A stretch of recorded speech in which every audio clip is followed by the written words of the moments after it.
જય માતાજી, રાધે રાધે ફ્રેન્ડ્સ। આજે મારા ઘરની રસોઈમાં બનાવવામાં આવે છે દાળ ઢોકળી। દાળ બનાવવાની રીત: 250 ગ્રામ તુવેરની દાળ લો, તેને 30 મિનિટ માટે પલાળો। પલાળેલી તુવેર દાળને ધોઈને પ્રેશર કુકરમાં બાફવા મૂકો। તેમાં સ્વાદ પ્રમાણે મીઠું, 1 ચમચી હળદર, હિંગ, 2 બારીક સમારેલા ટમાટર, 50 ગ્રામ શિંગદાણા અને ઘી નાખી 3 સીટી વગાડી બાફી લો। બાફેલી દાળને રવાઈથી બરાબર મિક્સ કરી લો। ઢોકળી બનાવવા માટે 1 કપ ઘઉંનો લોટ લો, તેમાં 1 ચમચી હળદર, 1 ચમચી ધાણા જીરા પાવડર, 1 ચમચી હિંગ, 1 ચમચી અજમો, 2 મોટી ચમચી ચણાનો લોટ અને સ્વાદ પ્રમાણે મીઠું ઉમેરો।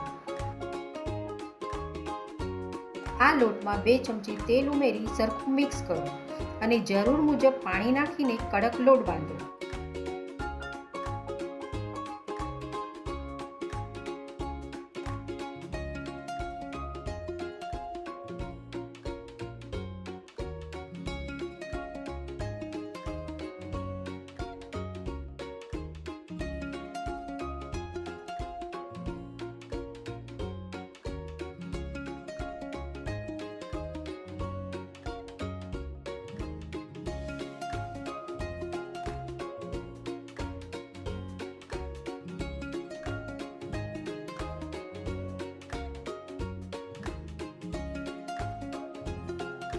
બાંધેલા લોટને ઢાંકીને 30 મિનિટ માટે મૂકી દો।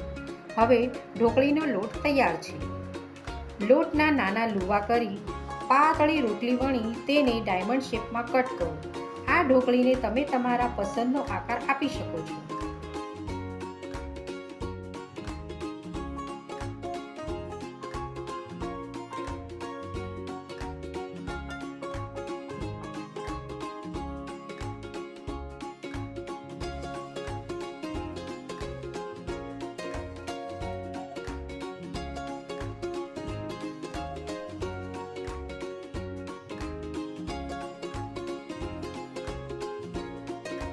એક વાસણમાં 2 ચમચી ઘી ગરમ કરો, તેમાં રાઈ જીરું નાખી વઘારો।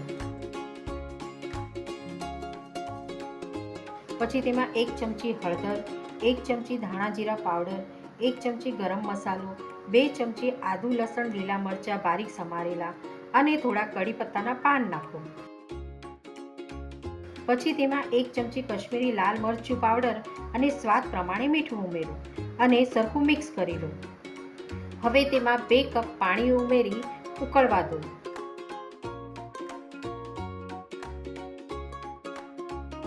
પાણી ઉકળે પછી તેમાં ઢોકળી નાખી 15 મિનિટ માટે ચડવા દો।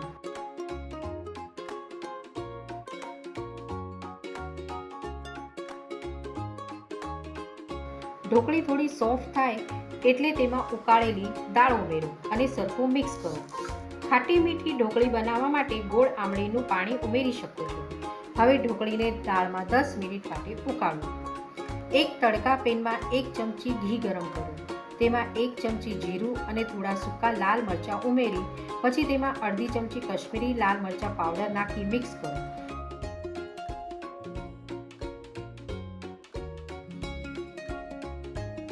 આ વઘારને દાળ ઢોકળીમાં ઉમેરો। તૈયાર છે દાળ ઢોકળી। આ વિડીયોને લાઈક કરો, શેર કરો અને મારા ચેનલને સબસ્ક્રાઈબ કરો। મારો વિડીયો જોવા માટે ધન્યવાદ।